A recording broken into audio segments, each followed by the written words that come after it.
Hello everyone, তোমরা সবাই কেমন আছো? আশা করছি খুব ভালো আছো। আমি ললিতা চলে আসলাম তোমাদের সঙ্গে নতুন একটা ব্লগ নিয়ে। যে যেখান থেকে দেখছো আশা করি পুরো ব্লগটা দেখবে, তোমাদের খুব ভালো লাগবে। তো সেদিন মায়ের সঙ্গে বেরিয়ে পড়েছিলাম মর্নিং ওয়াক করতে। তো মা বলেছিল যে ভোর ভোরে উঠিস, চল একটু হেঁটে আসি, কারণ অনেক দিন মায়ের সঙ্গে বেরোনো হয় না। তো এবার তো এসে বেশ কিছুদিন ছিলাম না, প্রায় 8 থেকে 10 দিন মতন ছিলাম। তো এর মাঝখানে আর একদিনও বেরোনো হয়নি মায়ের সঙ্গে। তো বেরোলে পরে এই রাস্তাটা দিয়ে যাই। সত্যি বলতে রাস্তাটা এখন খুবই সুন্দর করেছে। আর আমাদের ওই গলি থেকে উঠেই লেখা আছে আই লাভ গাজল। তো অবশ্যই আমরা আমাদের নিজের শহরকে খুবই ভালোবাসি। আর এখানে মা আর আমি বেরিয়ে পড়েছিলাম। দেখো সকালের অবস্থাটা কি, একদম মুখ চোখ ফুলে গেছে ঘুমে আর কি। আমার মা কিন্তু প্রতিদিনই খুব সকালবেলা উঠে মানে হাঁটতে বেরোয়। তো বাড়িতে চলে আসলাম, এসে দেখি বাবু বাজার থেকে চলে আসলো। না, তার অনেকক্ষণ আগেই এসে পড়েছিলাম বাড়িতে। আসার পরে বাবু গেছিলো বাজারে। এখন তোমাদেরকে দেখাই যে বাজার থেকে বাবু কী কী নিয়ে আসলো। আর আমাদের বাড়িতে মানে এটা একটা ইন্টারেস্টিং কাজ আমার মনে হয়। বাবু প্রতিদিন যায় বাজারে, আর বাজার থেকে কী কী নিয়ে আসলো আমি খুব আগ্রহের সহকারে দেখি। আমার খুব ভালো লাগে, যেহেতু আমি বাজার করতে খুব ভালোবাসি। আর আমার বাবাও একদিনও বাজারে না গিয়ে থাকতে পারে না, মানে ওনার প্রতিদিন বাজারে যেতে হবে। আর বাজারে কি উঠলো, পারলে 2 থেকে 3টে বাজার ঘুরবে, ঘুরে ঘুরে বাজার করে নিয়ে আসবে। এটা বাবার একটা নেশা।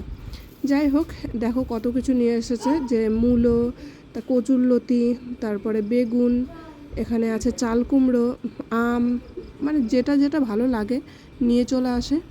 আর এখানে কাঁচা আমও আজকে অনেকটা পরিমাণে এনেছিল, কারণ আজকে কাঁচা আমের আমশক্ত দেওয়া হবে। আমি কোনোদিনও আগে কাঁচা আমের আমশক্ত দিইনি, আমি পাকা আমেরটাই দিয়েছি। দাঁড়াও তোমাদেরকে একটা শাক দেখাই। এটা হচ্ছে কাটাখুঁড়ে শাক বলি আমরা। এই শাকটা কিন্তু অনেকটা ডাঁটা শাকের মতন, কিন্তু টেস্টটা একদম ভিন্ন। অনেক ভালো লাগে এই শাকটা খেতে, একটু রসুন কালো জিরে ফোড়ন দিয়ে। আর মাছের মধ্যে আজকে এনেছে হচ্ছে এই রুই মাছের যে তেলগুলো থাকে, রুই মাছের তেল, এই তেলগুলো দিয়ে বেগুন দিয়ে চচ্চড়ি করলে খুবই ভালো হয় খেতে। তো তোমাদেরকে অবশ্যই দেখাবো। আর এদিকে আছে ছোটো মাছ। ছোটো মাছের মধ্যেও কয়েকটা এই নদীর মাছগুলো ছিল, এত টেস্ট এই মাছগুলো। যারা যারা খেয়েছে অবশ্য তারা জানবে এই মাছগুলো খেতে কতটা স্বাদ, মানে স্বাদ হয়। আর এখানে ছিল কাচকি মাছ। কাচকি মাছের মনে হয় সর্ষে পোড়া কিছু একটা হবে। তারপরে সবাই মিলে বসেছিলাম যে বাবু আম নিয়ে আসবে, তারপর আম দিয়ে দুধ দিয়ে মুড়ি দিয়ে খাওয়া হবে। তো এখন আমি বাবুকে আর আমার ছেলেকে দুজনকে আম দিয়ে দুধ দিয়ে মুড়ি দিয়ে মেখে দিচ্ছি, আর আমরাও সকলে মিলে খেয়ে নেব।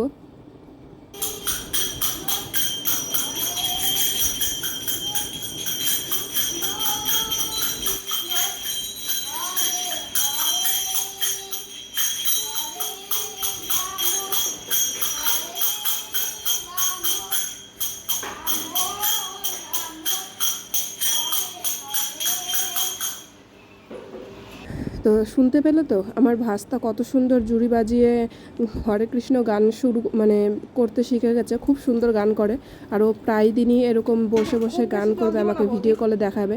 তারপরে চলে আসলাম আমগুলো সেদ্ধ করতে দেওয়ার জন্য। তাই প্রেসারে 1 থেকে 2টো সিটি দিলেই হয়ে যাবে। আর এর মাঝে আবার দাদা চলে গেছিলো তাল নিতে, মানে তাল বলতে এই কাঁধ ধরে তাল নিয়ে এসেছে 2 কাঁধ। তো বললো যে আমি কয়েকটা তাল তোদেরকে কেটে দিয়ে যাচ্ছি, তাতে তোদের খেতে সুবিধা হবে। আর এইভাবে কেটে কেটে ফ্রিজে রাখা হবে। সত্যি ঠান্ডা ঠান্ডা তাল এই শ্বাস খেতে দারুণ লাগে। তো দাদা এখানে বসে খাচ্ছে, মানে কাটছে, আর আমরা খাচ্ছি। আর ও মানে বলছিলাম যে কাটে সে কিন্তু একদম খাওয়ার সময় পায় না। বললো কোনো ব্যাপার না, আরও আছে, তোদের যতটা পরিমাণ তোরা খেতে পারিস তোরা খেতে থাক, দরকার পরে আরও এনে দেবো। আর ওই যে পাশে বাবুও বসে খাচ্ছে। আর এই তালগুলো মানে এই কাটাটাই কিন্তু প্রচণ্ড পরিশ্রমের কাজ আমার মনে হয়। এমনি কিনতে পাওয়া যায়, মানে ছুটিয়ে দেয় সেইগুলোও কিনতে পাওয়া যায়, কিন্তু ওগুলো এনে না ঠিক পোষায় না। আমার দাদার প্রতিবারের মতন অভ্যাস যে ও কাঁধ ধরে তাল না নিয়ে আসলে পরে মানে মনে শান্তি হয় না। এদিকে মা রান্নার তোড়জোড় শুরু করে দিয়েছে, আর এদিকে দাদা তাল মানে কাটতেই আছে। তো এখানে বেশিরভাগ মানে যতগুলো তাল ছিল সবই কেটে ফ্রিজে রাখা হবে, আর যে যতটা পরিমাণে পারবে আর কি খাবে। তো এখানে আমার ছেলে খুব একটা খেতে পছন্দ করে না, বলতে খুব বেশি আমাদের এদিকে আনা হয় না, তো এই জন্য খুব একটা খাওয়া হয় না। এই জন্য ওও খুব একটা শিখেনি খাওয়ারগুলো। আমরা তো ছোটো থেকে খেয়ে অভ্যস্ত, এই জন্য আমাদের খুব ভালো লাগে। তারপরে এদিকে আমার যে আমটা সেদ্ধ দিয়েছিলাম সেটাও কিন্তু হয়ে গেছে। তো আমি আবার বিট শুদ্ধই দিয়েছিলাম, বৌদি বলেছিল বিট শুদ্ধ না দিতে। তো এর ভিতরে একটু চিনি দিয়ে ভালো করে গুলিয়ে এখন এই মানে আমটা এই জালের সাহায্যে ছেঁকে নিতে হবে, কারণ এর ভিতরে যদি কোনো রকম যে আমের যে আঁশগুলো থাকে সেগুলো যদি থাকে সেগুলো আর যাবে না। আম শক্ত মানে খাওয়ার সময় কোনো ভেজাল থাকবে না আর কি। আর আটিগুলোও বেশ পরিষ্কার করে নিয়ে এখন ছেঁকে নেব। তো তোমরা কে কে এরকম কাঁচা আমের আম শক্ত খেতে পছন্দ করো অবশ্যই কমেন্ট করে বলো। আমি তো প্রথমবার খেয়েছি, বলতে খুবই ভালো ছিল আম শক্তটা খেতে। তো আমি এই জন্যই দাদা বারবার করে বলছিল যে তুই এক কাজ কর, আম শক্তগুলো কাঁচা আমের আম শক্ত দে, তুই 2-3টে থালা নিয়ে যাবি, বাদ বাকিটা রেখে যাবি। তো এখানে 4টে থালাতে দিয়েছিলাম, দেখো এখন এখানে দিয়ে যাব। তো বৌদি আমাকে বলল এইভাবে না দিয়ে তুমি এক কাজ করো, এই পিলারের উপরে 2টো বাঁশ মানে রেখে বাঁশের উপরে দাও, তাতে পিঁপড়ে ধরবে না, আর তুমি নেট দিয়ে ঢেকেও দিতে পারবে, এভাবে শুকাবে ভালো। তো বৌদির কথা শুনে আমি আবার এইভাবে দিলাম, যাতে সত্যি পিঁপড়েটা লাগেনি, নিচে দিলে অনেক সময় পিঁপড়ে লেগে যায়। আর সেদিন ছিল প্রচণ্ড পরিমাণে গরম, মানে ছাদে থাকা যাচ্ছে না এরকম একটা অবস্থা। তারপরে এই গরমের মধ্যে এখন মানে 1 কাপ দইয়ের শরবত এখন বানিয়ে খাবো, সঙ্গে আরও সবাইকেও দেবো। তো এর ভিতরে দিলাম এখন চিনি আর দেবো বিট নুন। যে পরিমাণে গরম পড়েছে তোমাদেরকে আর কি বলবো। তো এখন এই মানে দইয়ের শরবতটা বানিয়ে সবাইকে দিয়ে দিলাম। আর এদিকে কিন্তু সকালবেলা রান্নাবান্নার সাথে সাথে মানে কুলফিও বানানো চলছিল, কারণ মাকে আগে বলেছিলাম যে সকালবেলা কুলফিটা বানিয়ে নাও, তাতে বিকেলে একটু বসতে পারবো কিংবা একটু বাইরেও বেরোতে পারবো। তো মা বললো না ঠিকই আছে, সকাল সকাল 3জন আছি, হাতে সাথে রান্না বান্না এদিকে কুলফির কাজটা হয়ে যাবে। তোমাদেরকে এটাই দেখাচ্ছি, দেখো এদিকে কুলফিটাও বানানো হচ্ছে। এবারই মনে হয় শেষ, হ্যাঁ মনে হয় শেষ হয়ে গেছে, এটা লাস্ট বার ছিল। আর এর মাঝে মনে হয় বাবুও চলে গেছে খাওয়া দাওয়া করে। আর এই ফ্রিজের মধ্যেও কিন্তু অনেকগুলো কুলফি মানে রয়ে গেছে, এই কুলফিগুলো পরে আবার নিয়ে যাওয়া হবে। তো তোমরা দেখো কুলফিগুলো কেমন হচ্ছে অবশ্যই কমেন্ট করে বলো, ভালো লাগলে একটা লাইক করে দিও। এদিকে কুলফি বানানোও তো শেষ, এদিকে ট্রেতে করে সাজিয়ে রাখাও কমপ্লিট। চলে আসলাম উপরে। আমাদের কুলফির কাজ হয় বিশেষ করে নিচে, কারণ উপরে অনেক গ্যাঞ্জাম হয়ে যায়, বারবার উপরে আসা নিচে নামা খুব কষ্টের ব্যাপার। আর এদিকে ওরা মানে যতই আম থাকুক তাল থাকুক ওদের খাবার দাবার লাগবেই। আর পাশের বাড়ির পিসি এদিকে দিয়ে গেছিলো খিচুড়ি, সেই খিচুড়িটা এখন খাবো আর কি। যদিও ভাত খাওয়া হয়ে গেছে তবুও খিচুড়ি দেখে লোভ সামলানো যায় না, তো অল্প অল্প করে সবাই বাটিতে করে নেব। আর এদিকে কয়েকটা ওরিও বিস্কুটের প্যাকেট, একটা পার্লেজির প্যাকেট ছিল ঘরে। তো বৌদি বললো কি এক কাজ করো ললিতা, তুমি এগুলো দিয়ে কেক বানিয়ে নাও। তো আমি ভাবলাম হ্যাঁ ঠিক, কেকটা বানালে পরে সবাই মিলে খেতে পারবো। আর বিস্কিটটা তো সবসময় খেতে ইচ্ছেও করে না। আমার ভাস্তাও বারবার করে বলছিল পিসি কেক খাবো কেক খাবো। তো বাইরের কেক খেলে কি হয়, পেট খারাপ হয়ে যায়। মানে বেশিরভাগই এখন দেখি যে যদি বাইরের থেকে কেক আনা হয় তো কোনো না কোনো একটা সমস্যা হচ্ছেই। তো এইভাবে কেকটা বানালে কিন্তু বেশ ভালো হয়। প্রথমেই কয়েকটা বিস্কুটের প্যাকেট এইভাবে মিক্সচার জারে দিলাম, দিয়ে এর ভিতরে ভালো করে পেস্ট মানে গুঁড়ো করে নিতে হবে। তারপরে দিতে হবে এর ভিতরে দুধ, অনেকে ডিম দেয়, তো আমি শুধু দুধ দেবো আর একটা ইনোর প্যাকেট দিয়ে ব্যাসাটাকে গুলিয়ে বাটিতে বসিয়ে দেবো।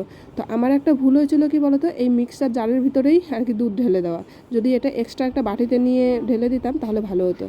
তো যাই হোক, অনেক কষ্ট করে পরে বাটিতে আর কি কেকটা বানিয়ে নিলাম। আর দেখো কেকটা কতটা পরিমাণে ফুলেছে, তোমাদেরকে পরে কেটেও দেখাবো। সত্যি খুব ভালো হয় এভাবে কেক বানাতে, একদম শর্টকাট, কোনো ঝামেলা নেই, আটা ময়দার কোনো ঝামেলা নেই। আর এই একটা পাকামি আমি করেছিলাম যে একটা মিল্ক বার যে চকলেট সাদা চকলেটগুলো হয় সেটা আবার উপর থেকে নকশা করতে দিয়ে দিয়েছিলাম। এটা যদিও গলেনি, ওরকমই তাকিয়েছিল আমার দিকে যে কেন দিলি আমাকে কেকের মধ্যে।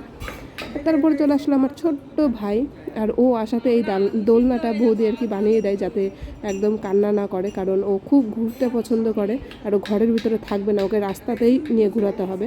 তো ওকে এই দোলনাটা বানিয়ে দিয়ে খুব সুবিধা, ও চুপচাপ শুয়ে থাকে খেলে। আর এদিকে সকলে মিলে বসেছিলাম, যদিও আমি সকলকে ক্যামেরার সামনে আনছি না, কারণ সবসময় সবাই পছন্দও করে না।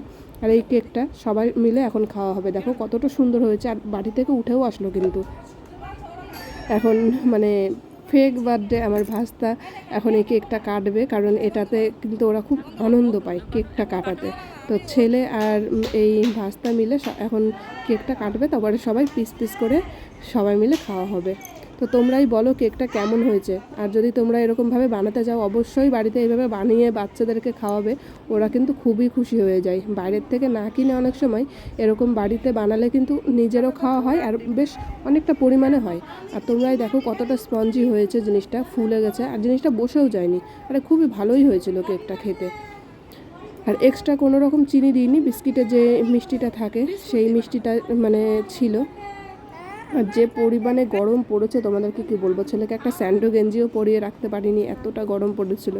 আর যেহেতু ওর এখনও মুখে প্রসাদ দেওয়া হয়নি, ওই জন্য ওকেও একটু দেওয়া যাবে না, কিন্তু ও কেকটা দেখে কিন্তু খুব উৎসাহ খাওয়ার জন্য। যদিও বাচ্চা মানুষ কিছু বোঝে না, আমরা একটু ইয়ার্কি করছিলাম নাও। তারপরে এই সব আনন্দ ফুর্তি দেখে আবার বিকেলবেলার দিকে বেরিয়ে পড়েছিলাম মা বউদের সঙ্গে একটু কেনাকাটা করতে। ওখানে গিয়ে এই টুকিটাকি খাওয়া দাওয়া করলাম। তো তোমাদের আজকের ব্লগটা কেমন লাগলো অবশ্যই কমেন্ট করে বললো, আর ভালো লাগলে অবশ্যই একটা লাইক করে দিও। যারা নতুন আমার চ্যানেলে এসেছো অবশ্যই চ্যানেলটিকে সাবস্ক্রাইব করে আমার পাশে থেকো। সবাই সুস্থ থেকো, ভালো থেকো, দেখা হবে তোমাদের সঙ্গে পরের একটা ব্লগে। টাটা।